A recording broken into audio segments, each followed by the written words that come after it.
மகாநதி அடுத்த வர எபிசோடில் என்ன நடக்க போகுது அப்படிங்கிறத பற்றி பார்க்கலாம். அதுக்கு முன்னாடி நம்மளோட சேனலை சப்ஸ்கிரைப் பண்ணாமல் பார்க்குற எல்லாருமே மறக்காமல் சப்ஸ்கிரைப் பண்ணிட்டு பாருங்க. விஜய் பார்த்தீங்க அப்படின்னா காவேரியை பிரிஞ்சு இருக்க முடியாமல் காவேரி இருக்க வீட்டு பக்கத்துலேயே ஒரு வீடை பார்த்து அங்கே குடியிருந்திருப்பாரு. தனக்கு சமைக்க தெரியாமல் அவ்வளோ கஷ்டப்பட்டாலுமே கூட என்ன ஆனாலும் பரவாயில்ல, காவேரி பிரிஞ்சு இருக்கக்கூடாது, காவேரி எங்கேருந்து கூட்டிகிட்டு போகணும் மட்டும்தான் நம்ம வீட்டுக்கு போகணும் அப்படிங்கிற முடிவில் விஜய் பார்த்தீங்கன்னா ரொம்பவே ஸ்ட்ராங்காக இருப்பாங்க. ஆனால் காவேரியோட ஃபேமிலிக்கு பார்த்தீங்கன்னா இது எதுவுமே பிடிக்காது. இந்த பையன் ஏன் இந்த மாதிரி பண்ணிட்டு இருக்காங்க, நம்ம எங்கே போனாலும் இந்த பையன் நம்ம நிம்மதியாக விட மாட்டானா அப்படின்னு சொல்லிட்டு காவேரியோட அம்மா பார்த்தீங்கன்னா திட்டுவாங்க விஜயை. ஆனால் கங்காலேருந்து குமரன் வரைக்கும் பாட்டியிலேருந்து எல்லாமே பார்த்தீங்கன்னா விஜய்க்கு சப்போர்ட்டாக தான் இருப்பாங்க. விஜய் புரிஞ்சுப்பாங்க. என்னதான் அந்த பையன் கான்ட்ராக்ட் போட்டு மேரேஜ் பண்ணது தப்புனாலுமே அவன் இவ்வளோ தூரம் காவேரிக்காக வந்திருக்கான் அப்படின்னா காவேரி மேலே எந்த அளவுக்கு உயிரை வச்சிருப்பான் அப்படின்னு சொல்லிட்டு எல்லாருக்குமே புரிஞ்சிருக்கு. ஆனால் காவேரியோட அம்மாவுக்கு மட்டும் பார்த்தீங்கன்னா என்னதான் விஜய் மேலே ஒரு கன்சர்ன் இருந்தாலுமே காவேரியோட அம்மாவுக்கு விஜய் மேலே ஒரு பயமும் இருக்குது. ஏன் அப்படின்னா விஜய் ஒவ்வொரு நேரமும் ஒவ்வொரு மாதிரி மாறாரு, இவரை நம்பி நம்ம பொண்ணை எப்படி அனுப்புறது அப்படின்னு சொல்லிட்டு பயம் பார்த்தீங்கன்னா காவேரியோட அம்மாவுக்கு ரொம்பவே இருக்குது. அதனால தான் காவேரி விஜய் கூட அனுப்பவே காவேரியோட அம்மா பார்த்தீங்கன்னா ரொம்பவே பயந்துட்டு இருக்காங்க. இந்த நேரத்தில் பார்த்தீங்கன்னா அவங்களோட அப்பளத்தெல்லாம் வாங்கி இந்த மாதிரி காம்ப்ளிமெண்ட்டாக கிடச்சிது அப்படின்னு சொல்லிட்டு எல்லாருக்குமே விஜய் ஃப்ரீயாக கொடுக்க வச்சுருப்பாரு. இந்த விஷயம்லாம் தெரிஞ்சு பார்த்தீங்க அப்படின்னா காவேரி காவேரி அம்மா திட்டுவாங்க. அதுக்கப்புறம் காவேரி பார்த்தீங்கன்னா நான் போய் விஜய்கிட்ட பேசிட்டு வரேன், எதுக்கு இந்த மாதிரிலாம் பண்ணுறீங்கன்னு போய் கேட்டுட்டு இங்கேருந்து காலி பண்ண சொல்லிட்டு வரேன் அப்படின்னு சொல்லிட்டு காவேரி அவங்க அம்மா கிட்ட பெர்மிஷன் கேட்டுட்டு விஜய் கிட்ட பேசுறதுக்காக போவாங்க. அதுக்கப்புறம் காவேரி பார்த்தீங்க அப்படின்னா விஜய் கிட்ட போய் ஏற்கனவே எங்கள் அம்மாவுக்கு ரொம்ப கஷ்டமாக இருக்குது, அவங்க இந்த விஷயத்தெல்லாம் நினச்சி ரொம்பவே ப்ரெஷராக ஸ்ட்ரெஸ்ஸாக இருக்காங்க, அப்படி இருக்கும்போது நீங்கள் ஏன் இன்னும் மேலும் மேலும் இந்த மாதிரி பண்ணுறீங்க அப்படின்னு சொல்லிட்டு காவேரி விஜய்கிட்ட போய் பேசுவாங்க. நீங்கள் தான் என்னை இப்படி பார்க்குறீங்க, உங்கள் மேலே நினச்சா பயமாக இருக்குது அப்படின்னா சொல்கிறாங்க காவேரி. ஆனால் நான் உங்களை எல்லாத்தையுமே சொந்தமாக தான் பார்க்குறேன், உங்களை விட்டுட்டு போகக்கூடாது, உங்களை கூட்டிகிட்டு போகணுன்னு தான் நினைக்கிறேன், அதை புரிஞ்சிக்கவே மாட்டீங்க அப்படின்னு சொல்லிட்டு விஜய் காவேரி கிட்டே சொல்லுவாங்க. எனக்கு எல்லாம் புரியுது, ஆனால் அதே மாதிரி எங்கள் அம்மாவுக்கும் புரியணும்னு அவசியம் இல்லை, ஒரு பொண்ணை பெற்ற அம்மாவா அவங்க எவ்வளோ கஷ்டத்தை அனுபவிச்சிருக்காங்க நீங்கள் தான் புரிஞ்சுக்கணும்னு சொல்லிட்டு காவேரி விஜய்கிட்ட சொல்லுவாங்க.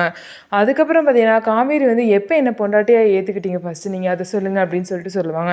இதுக்கு விஜய் சொல்லுவாங்க, நீ செகண்ட் டைம் கோச்சிக்கிட்டு கொடைக்கானல் போனல, அப்போ தான் உன்னை விட்டுட்டு என்னால் இருக்கவே முடியாது அப்படின்னு தோணுச்சு, அப்போ தான் எனக்கு உன்னை ரொம்ப பிடிக்கவும் ஆரம்பிச்சிச்சு, உன்னை பொண்டாட்டியாகவும் நான் ஏற்றுக்கவும் ஆரம்பித்தேன், அப்போலேருந்து தான் இந்த மாதிரி ஸ்டார்ட் ஆனிச்சுன்னு சொல்லிட்டு விஜய் எல்லா ஸ்டோரியுமே சொல்லுவாங்க. காவேரிக்கு பார்த்தீங்கன்னா ரொம்பவே ஒரு எமோஷனல் மொமெண்ட்டாக அந்த மொமெண்ட் இருக்கும். இதெல்லாம் கேட்குறப்ப காவேரிக்கு ஒரு சைடு சந்தோஷமாகவே இருந்தாலும் இவ்வளோ தூரம் பிரச்சனையானதுக்கப்புறம் எங்கள் அம்மாவை திரும்ப என்னால் கஷ்டப்படுத்த முடியாதுன்னு சொல்லிட்டு அவங்க அம்மா சைடும் பார்த்தீங்கன்னா காவேரி யோசிப்பாங்க. அதனால விஜய் எவ்வளவோ கன்வின்ஸ் பண்ணி அதுக்கப்புறம் சரி நான் அந்த வீட்டை விட்டு போகணும் அவ்வளோதானே, சரி நான் உனக்காக தான் வந்தேன், ஆனால் நீயே இவ்வளோ தூரம் சொல்கிறப்ப இதுக்கப்புறம் நான் இங்கே இருந்தால் சரி வராது, நான் கிளம்புறேன், ஆனால் நீ கண்டிப்பாக என்னை தேடி வருவ அப்படிங்கிற நம்பிக்கையோடு தான் காவேரி இங்கேருந்து கிளம்புறேன், நீ மட்டும் என்னை விட்டுட்டு ஊருக்கு போகணுன்னு நினைக்காத, அப்படி நினச்சாலும் நான் அங்கேயும் தேடி வருவேன்னு சொல்லிட்டு விஜய் காவேரி கிட்ட சொல்லிட்டு நான் கிளம்புறேன்னு சொல்லிட்டு காவேரிக்கிட்டையும் சொல்லிவிட்டு அவங்க வீட்டில் எல்லாருக்கிட்டையுமே சொல்லிட்டு விஜய் பார்த்திங்கன்னா கிளம்பிடுவாங்க. கிளம்புனதுக்கப்புறம் பார்த்திங்கன்னா எல்லாருக்குமே சோகமாக இருக்கும். காவேரியோட அம்மா நிம்மதியாக இருப்பாங்க, ஆனால் வீட்டில் உள்ள எல்லாருக்கும் பார்த்திங்கன்னா ரொம்ப சோகமாக இருக்கும். காவேரியும் ரொம்பவே சோகத்தில் இருப்பாங்க. இதுக்கப்புறம் பார்த்திங்க அப்படின்னா ஒரு 2-3 டேஸ் ஆனதுக்கு அப்புறமே காவேரிக்கு பார்த்திங்கன்னா விஜய் இங்கே இருந்துட்டு இப்போ இல்லாமல் இருக்கிறது ரொம்பவே கஷ்டமாக இருக்கும். ஏதாவது தொண பேசிகிட்டே இருப்பார், ஏதாவது இங்கே வம்பிழுத்துட்ருப்பார், நம்மக்கிட்டே பேச ட்ரை பண்ணிட்டு இருப்பார், ஆனால் இப்போ அவர் இல்லாமல் வீடே காலியாக இருக்குது, ரொம்பவே வெறுப்பாக இருக்குது அந்த மாதிரிலாம் சொல்லிட்டு காவேரி மனசில் நினச்சிட்ருப்பாங்க. அதுக்கப்புறம் கங்கா காவேரி சோகமாக இருக்கிறத பார்த்துட்டு கிட்ட என்ன காவேரி விஜய் போனதை நினச்சி ஃபீல் பண்ணுறியா அப்படின்னு சொல்லிட்டு கேட்பாங்க. இல்லைக்கா, அவர் இங்கே இருந்தது அம்மாவுக்கு ரொம்பவே டார்ச்சராக இருந்துச்சுன்னு சொல்லிட்டு நான் தான் அவ்வளோ தூரம் பேசி அவர் வீட்டை விட்டு போக சொன்னேன், ஆனால் எனக்கே இப்போ கஷ்டமாக இருக்குன்னு சொல்லிட்டு காவேரி ஃபீல் பண்ணுறாங்க. என்னாலேயும் அவரை விட்டுட்டு இருக்கவே முடியலக்கா அப்படின்னு சொல்லிட்டு காவேரி சொல்லுவாங்க. எனக்கு புரியுது கவி, நீங்கள் 2 பேருமே ஒரே மாதிரி தான் யோசிக்கிறீங்க, ஒன்னாலேயும் அவர் விட்டுட்டு இருக்க முடியல, அவர்னாலையும் ஒன்று விட்டுட்டு இருக்க முடியல, நீங்கள் எந்த அளவுக்கு உண்மையாக லவ் பண்ணுறீங்கன்னு சொல்லிட்டு இங்கே எல்லாருக்குமே புரியுது, ஆனால் அம்மாவுக்கு புரிய வைக்க இன்னும் கொஞ்சம் நாள் ஆகும், அது வரைக்கும் நீங்கள் 2 பேரும் கொஞ்சம் பொறுமையாக தான் இருக்கணும்னு சொல்லிட்டு கங்கா காவேரி கிட்ட சொல்கிறாங்க. எனக்கு புரியுதுக்கா, நான் கண்டிப்பாக பொறுமையாக தான் இருப்பேன், நான் எந்த ஒரு தப்பான முடிவு எடுக்க மாட்டேன், எனக்கு லைஃப் ஃபுல்லாக விஜய் மட்டும்தான் வேணும், அவர் என்னை பொண்டாட்டியாக எப்போயோ ஏற்றுக்கிட்டாரு, ஆனால் அது என்கிட்ட சொல்கிறதுக்கு தான் அவர் லேட் பண்ணார், ஆனால் நான் விஜய் தான் புருஷன் அப்படின்னு சொல்லிட்டு நான் எப்பயும் நினச்சிட்டேன்னு சொல்லிட்டு காவேரி கங்கா கிட்ட சொல்லுவாங்க. இதுக்கப்புறம் பார்த்திங்க அப்படின்னா காவேரிக்கு விஜயை பார்க்கணும் அப்படின்னு சொல்லிட்டு தோணிக்கிட்டே இருக்கும். அதனால் பார்த்தீங்கன்னா அப்படின்னா எல்லாம் தூங்கினதுக்கப்புறம் நைட் டைம் பார்த்தீங்க அப்படின்னா அவங்க வந்து எப்படியோ ஒரு ஆட்டோ புக் பண்ணி விஜய் இருக்க வீட்டுக்கு போயிடுவாங்க. போய் அதுக்கப்புறம் பார்த்தீங்க அப்படின்னா அங்கே போயிட்டு கால் பண்ணி இந்த மாதிரி விஜய் வந்து கீழே வர சொல்லுவாங்க.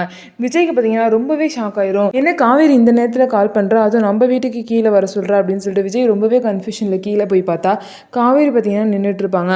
அதுக்கப்புறம் காவேரி வந்து விஜய் வந்தோடனே விஜயை ஓடி போய் ஹக் பண்ணிப்பாங்க. நான் போ சொன்னால் அப்படியே போயிடுவீங்களா அப்படின்னு சொல்லிட்டு விஜயை வந்து கேட்பாங்க. விஜய் என்னடி நீ தானே என்ன போ சொன்ன, அவ்வளோ தூரம் பேசி என்னை இந்த வீட்டை விட்டு அமிச்சதே நீ தானே காவேரி, இப்போ என்னன்னா ஏன் போனீங்கன்னு கேட்குற அப்படின்னு சொல்லிட்டு விஜய் வந்து காவேரி கிட்டே கேட்பாங்க. காவேரி வந்து ஆமாம் நான் போ சொன்னேன் தான், எங்கள் அம்மானால நான் உங்களை போ சொன்னேன், உடனே கிளம்பி போயிடுவீங்களா, எனக்கு உங்களை பார்க்காம இருக்கவே முடியல தெரியுமா அப்படின்னு சொல்லிட்டு காவேரி வந்து சொல்லுவாங்க. உடனே விஜய்க்கு பார்த்தீங்கன்னா ரொம்பவே சந்தோஷமாக இருக்கும். காவேரி மனசில் இந்த அளவுக்கு ஸ்ட்ராங்காக நம்ம இருக்கோம் அப்படின்னு நினைக்கிறத நினச்சா விஜய்க்கு பார்த்தீங்கன்னா ரொம்பவே வந்து ஹாப்பியாக இருக்கும். உடனே விஜய் வந்து காவேரி கிட்ட சொல்லுவாங்க, இது போதும் காவேரி, இந்த ஒரு வார்த்தை போதும், உன்னை என்கிட்ட இருந்து யாருனாலே பிரிக்க முடியாது அப்படின்னு சொல்லிட்டு விஜய் வந்து சொல்லுவாங்க. இந்த மாதிரி தான் வந்து காவேரியும் விஜயும் வந்து ஃப்யூச்சரில் சேர போகிறாங்க.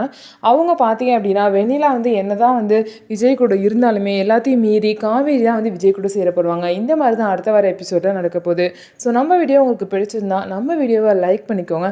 அதுக்கப்புறம் நம்மளோட சேனலை மறக்காமல் சப்ஸ்கிரைப் பண்ணிவிட்டு பாருங்கள்.